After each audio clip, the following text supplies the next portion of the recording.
ሳውዲን የኮሪደር ልማት አከሰራት። የንጉስ አብዱላህ የቴክኖሎጂ የቱሪስት ዘመናዊ ከተማ የሳውዲን ኢኮኖሚ ያዛባና ሀገሪቱን ለከፍተኛ ኪሳራ እየዳረገ መሆኑ ተገለጸ። አንድ ከተማ የምትሆኑ ዜጎች ሲኖሩባትና ህይወት ያለው እንቅስቃሴ ሲኖራት ብቻ ነውና በአለማችን ያሉ 240,000 ከተሞች በዚህ መልኩ ከስረዋል። የከተማ ልማት ደግሞ ከተማና ከተሜነት ለነዋሪዎቹ የአኗኗር ዘይቤ ምቹ ማድረግ የሚያስችል የመሰረተ ልማት ግንባታ ማሰረጫ ስልት መሆኑ ይታወቃል።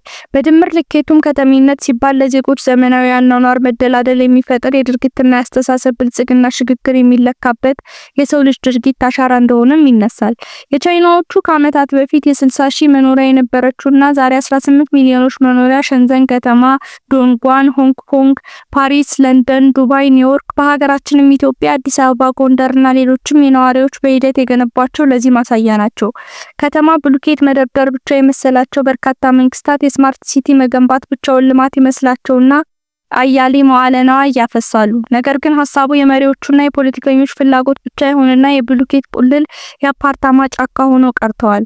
የነዳጅ ሀብት ያሰከራቸው ሳውዲ የምትከተለውን ጥብቅ ሃይማኖታዊ ስርዓት የዘነጉ ሳውዲዎች የዓለምን ቱሪዝም በእጃችን እናስገባለን፣ ዱባይን እናስከነዳለን በሚል በ10 ዓመት ይጠናቀቃል ብለው በ2005 ጅዳ አቅራቢያ ለመገንባት የታሰበችውን ኬክ የቱሪዝምና የኢኮኖሚ ከተማ ከጅምሩ ከሀገሪቱ ያለባበስ አኗኗር ጥብቅ ስርዓቶች ጋር የሚጋጭ ሀሳብ ከመሆኑ በላይ በ2024 ወደ 2 ሚሊዮን የሚጠጉ ሰዎችና ነዋሪዎች ይኖራታል ተብሎ ቢታቀድም በ10,000 ነዋሪዎች ብቻ ወደ ከተማ መግባታቸውን ተከትሎ በሀገሪቱ ኢኮኖሚ ላይ ከፋ ጉዳት ማድረሱ እየተነገረ ይገኛል። በፋይናንሻል ውጤቱ መሰረት በ2024 መገባደጃ ከተማው ሀገሪቱን 1.15 ቢሊዮን ዶላር እንዳከሰራት ዘ ኢኮኖሚክስ ዘግቧል። የኢኮኖሚ ከተማ በታህሳስ 2024 መጨረሻ ላይ በሳር 1.13 ቢሊዮን 348.62% ከዓመት ከፍተኛ የተጣራ ኪሳራ ገጥሞታል። ከሳር 253 ሚሊዮን ጋር ሲነጻጸር ቡድኑ ከዓመት 58.68 ዝቅተኛ ገቢ፣ በሳር 426 ሚሊዮን በ2023 ከነበረው ሳር በ0.48 የነበረው ኪሳራ ባለፈው ዓመት ሳር 2.17 ነበር።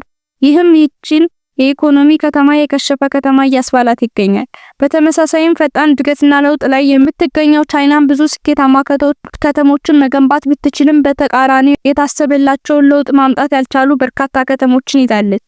በሰሜናዊ ቻይና የተቆረቆረችው 1 ሚሊዮን ሰዎች መኖሪያነት የታሰበችው ችምችም ያሉ ህንጻዎች የተገነባባት ኦርዶስ ከተማ ከ100,000 በላይ ነዋሪዎች ምርጫቸው ሊያደርጓት አልፈቀዱም።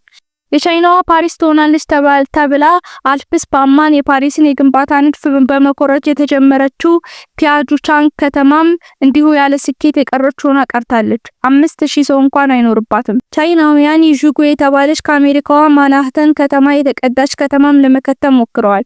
ከወንጀለኞች የጸዳቸው የቻይናዋ ኒውዮርክ ቤት ይግዙ የሚል ማስታወቂያ ቢሰሩም አንዲት ከተማ ህይወት አላት የሚባለው ሰዎች የኖሩበት ነውና የሰሩትን ፕሮጀክት ባዶ ሆነው ቀርተዋል። ሌላም ለንደን የመሰለች ከተማ እንሰራለን ብለው ቴምስ የተባለችው ከተማ ሞክረዋል፣ ግን ስኬታማ ሊሆን አልቻለም። ሌላም የስፔን ከመዲናይቱ ማድሪድ የማይተናነስ ህዝብ እንድትይዝ እቅድ ተይዞ የተቆረቆረችው ኡኒንግስ የተባለችው ከተማ ትጠቀሳለች። ይቺ ዘመናዊ ከተማ የታሰበላትን ያህል ስኬታማ መሆን ሳትችል በመቅረቷ በጥቂቱ 60 ነዋሪዎች ይኖራሉ ተብለው የተገነቡት ህንጻዎች መክሸፋቸው ስለታወቀ በደማሚት ፈርሰዋል። ፕሮጀክቱን 30 ቢሊዮን ኪሳራ አስከትሏል። እነዚህና ሌሎችም የከሸፉ ከተሞች አሉ። የዓለም አያላን የተባሉ እነ ትሮይስ ባቢሎን አልፈዋል። እናም መንግስታት የፈለገውን ያክል ከተሞችን አስውበው የቱን ፍስሐ ወጥቶባቸው ቢገነቡም ይህ ብቻውን ከተማን አይፈጥርም። ከተማ ህይወት የምትፈጥረውን ሰዎች ለመኖሪያነት ተስማምተው ሲመጧት ብቻ ነው። አንድ ከተማ የሚባል በነዋሪዎች በመሆኑ ጎን ለጎን ሰው ላይ ኢንቨስት ማድረግ አስፈላጊ መሆኑን ለመጠቆም እንወዳለን። ፕሬዝዳንት ትራምፕና ፕሬዝዳንት ፑቲን 1 ሰዓት ከ30 ደቂቃ የፈጀ የስልክ ውይይት አድርገዋል። የአሜሪካው ፕሬዝዳንት ዶናልድ ትራምፕና የሩሲያው ፕሬዝዳንት ቭላዲሚር ፑቲን በስልክ ውይይት ማድረጋቸው ተናግሯል።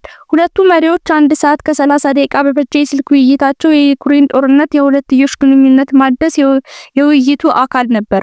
ፑቲንና ትራምፕ በስልክ ባደረጉት ውይይት በዩክሬን ዙሪያ ስላለው ሁኔታ ዝርዝርና ግልጽ የሐሳብ ልውውጥ ማድረጋቸው ክሬምሊን አስታውቋል። ፑቲን እና ትራምፕ የዓለም ደህንነትን ለማረጋገጥ ካለባቸው ልዩ ኃላፊነት አንጻር ግንኙነታቸውን መደበኛ ለማድረግ ያላቸውን ፍላጎት ገልጸዋል ብሏል ክሬምሊን በመግለጫው። የስልክ ውይይቱ በዋናነት በተለይ በዩክሬን ያለውን ጦርነት በስምምነት ለመቋጨት አሜሪካ ባቀረበችው እቅድ እንዲሁም የአሜሪካ ሩሲያን ግንኙነት ወደ ነበረበት መመለስ ያተኮረ እንደነበር የክሬምሊን ቃል አቀባይ ዲሚትሪ ፔስኮቭ አስታውቀዋል። ፑቲን ከትራምፕ ጋር ባደረጉት ውይይት በዩክሬን ያለው ግጭት በሰላማዊ መንገድ ለመፍታት ቁርጠኛ እንደሆኑ ማሳወቃቸውንም ፔስኮቭ አስታውቀዋል። የ30 ቀናት የተኩስ ስምምነት እንዲደረግና በዩክሬን ያለውን ግጭት እንዲደርስና በዩክሬን ያለው ግጭት በሰላማዊ መንገድ እንዲፈታ ለኪየቭ የሚደረገው የውጭ ወታደራዊና የመረጃ ድጋፍ ሙሉ በሙሉ መቆሙ ቁልፍ ቅድመ ሁኔታ መሆኑንም የክሬምሊን ቃል አቀባይ አስታውቀዋል። ፑቲን እና ትራምፕ በስልክ ውይይቱ የሁለቱ ሀገራት ግንኙነት ማሻሻያ ላይ መወያየታቸውን ደግሞ ዋይት ሃውስ አስታውቋል። በአሜሪካና በሩሲያ መካከል ያለው የተሻሻለ የሁለትዮሽ ግንኙነት ትልቅ ጥቅም እንዳለው መግባባት ላይ ደርሰዋል ሲልም ገልጿል። የሁለቱ ሀገራት የወደፊት ግንኙነት በርካታ የኢኮኖሚ ስምምነቶች እንዲሁም ከሰላም ጋር ተያይዞ ጂኦፖለቲካዊ መረጋጋትንም ያስገኛል ሲል አክሏል። ትራምፕ የአሜሪካ ፕሬዝዳንት ሆነው ከተሾሙ በኋላ በሁለቱ ፕሬዝዳንቶች መካከል ይፋዊ የስልክ ውይይት ሲደረግ የሁለተኛው ነው። በፑቲን እና ትራምፕ መካከል የመጀመሪያው የተካሄደው በየካቲት ወር እንደነበር ይታወቃል። ትራምፕ በምርጫ ቅስቀሳቸው ወቅት ከፑቲን ጋር ያላቸውን ግንኙነት በመጠቀም ሩሲያ በዩክሬን የምታደርገውን ወታደራዊ ዘመቻ በ24 ሰዓት ውስጥ ማቆም እንደሚችሉ መናገራቸው ይታወቃል። ትራምፕ ወደ ዋይት ሃውስ ከተመለሱ በኋላ በፈረንጆቹ 2022 በሩሲያና በዩክሬን መካከል የተጀመረው ጦርነት እልባት እንዲያገኝ ግፊት ሲደረግ ቆይቷል። ሳውዲን የኮሪደር ልማት አከሰራት። የንጉስ አብዱላህ የቴክኖሎጂ የቱሪስት ዘመናዊ ከተማ የሳውዲን ኢኮኖሚ እያዛባና ሀገሪቱን ለከፍተኛ ኪሳራ እየዳረገ መሆኑ ተገለጸ። አንድ ከተማ የምትሆኑ ዜጎች ሲኖሩባትና ህይወት ያለው እንቅስቃሴ ሲኖራት ብቻ ነውና በአለማችን ያሉ 240,000 ከተሞች በዚህ መልኩ ከስረዋል። የከተማ ልማት ደግሞ ከተማና ከተሜነት ለነዋሪዎቹ የአኗኗር ዘይቤ ምቹ ማድረግ የሚያስችል የመሰረተ ልማት ግንባታ ማሰረጫ ስልት መሆኑ ይታወቃል። በድምር ልኬቱም ከተሜነት ሲባል ለዜጎች ዘመናዊ አኗኗር መደላደል የሚፈጥር የድርጊትና የአስተሳሰብ ብልጽግና ሽግግር የሚለካበት የሰው ልጅ ድርጊት አሻራ እንደሆነም ይነሳል። የቻይናዎቹ ከዓመታት በፊት የ60,000 መኖሪያ የነበረችውና ዛሬ 18 ሚሊዮኖች መኖሪያ ሸንዘን ከተማ፣ ዶንጓን፣ ሆንግ ኮንግ፣ ፓሪስ፣ ለንደን፣ ዱባይ፣ ኒውዮርክ በሀገራችንም ኢትዮጵያ፣ አዲስ አበባ፣ ጎንደርና ሌሎችም የነዋሪዎች በሂደት የገነባቸው ለዚህ ማሳያ ናቸው። ከተማ ብሎኬት መደርደር ብቻ የመሰላቸው በርካታ መንግስታት የስማርት ሲቲ መገንባት ብቻውን ልማት ይመስላቸውና አያሌ መዋዕለ ንዋይ ያፈሳሉ። ነገር ግን ሀሳቡ የመሪዎቹና የፖለቲከኞች ፍላጎት ብቻ ይሆንና የብሎኬት ቁልል የአፓርታማ ጫካ ሆኖ ቀርተዋል። የነዳጅ ሀብት ያሰከራቸው ሳውዲ የምትከተለውን ጥብቅ ሃይማኖታዊ ስርዓት የዘነጉ ሳውዲዎች የዓለምን ቱሪዝም በእጃችን እናስገባለን፣ ዱባይን እናስከነዳለን በሚል በ10 ዓመት ይጠናቀቃል ብለው በ2005 ጅዳ አቅራቢያ ለመገንባት የታሰበችውን ኬክ የቱሪዝምና የኢኮኖሚ ከተማ ከጅምሩ ከሀገሪቱ ያለባበስ አኗኗር ጥብቅ ስርዓቶች ጋር የሚጋጭ ሀሳብ ከመሆኑ በላይ በ2024 ወደ 2 ሚሊዮን የሚጠጉ ሰዎችና ነዋሪዎች ይኖራታል ተብሎ ቢታቀድም በ10,000 ነዋሪዎች ብቻ ወደ ከተማ መግባታቸውን ተከትሎ በሀገሪቱ ኢኮኖሚ ላይ ከፋ ጉዳት ማድረሱ እየተነገረ ይገኛል። በፋይናንሻል ውጤቱ መሰረት በ2024 መገባደጃ ከተማው ሀገሪቱን 1.15 ቢሊዮን ዶላር እንዳከሰራት ዘ ኢኮኖሚክስ ዘግቧል።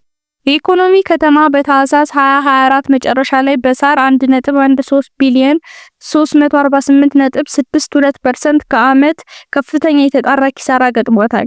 ከሳር 253 ሚሊዮን ጋር ሲነጻጸር ቡድኑ ከዓመት 58.68 ዝቅተኛ ገቢ፣ በሳር 426 ሚሊዮን በ2023 ከነበረው ሳር በ0.48 የነበረው ኪሳራ ባለፈው ዓመት ሳር 2.17 ነበር። ይህም ይህችን የኢኮኖሚ ከተማ የከሸፈ ከተማ እያስባላት ይገኛል። በተመሳሳይም ፈጣን እድገትና ለውጥ ላይ የምትገኝ